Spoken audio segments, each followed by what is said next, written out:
ఒకసారి పార్లమెంట్లో అడుగుపెట్టిన మీకు Panchayati Raj, technical education, forest, R&B అనేక మంత్రిత్వ శాఖల్ని సమర్థవంతంగా నిర్వహించిన మీకు ఈ సభాధ్యక్షుడు ఈ స్పీకర్ స్థానంలో కూర్చోవడం నాకు చాలా ఆనందంగా ఉంది.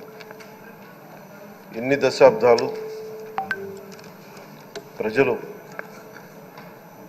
రాజకీయ జీవనంలో ఎన్ని దశాబ్దాలు ప్రజలు మీ వాడి వేడి చూశారు.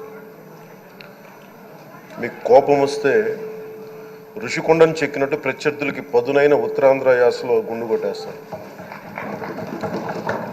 ఒకటే బాధేస్తా ఉంది సార్, ఇకపైన మీకు తిట్టే అవకాశం లేకపోవడం.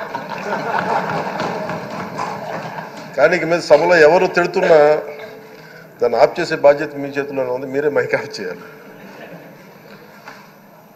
అంటే మా చిన్నప్పుడు నేను చూసేవాడు, ఒకసారి అల్లరి చేసే అబ్బాయిని క్లాస్ లీడర్ చేసేవాడు చిన్నప్పుడు మా స్కూల్లో. కానీ ఇన్నాళ్ళు ప్రజలు మీ వాడి వేడి పలుకులు, మీ ఘాటైన వాగ్దాటి చూశారు. ఈ రోజు నుంచి రాష్ట్ర ప్రజలు మీ హుందాతనం చూస్తారు.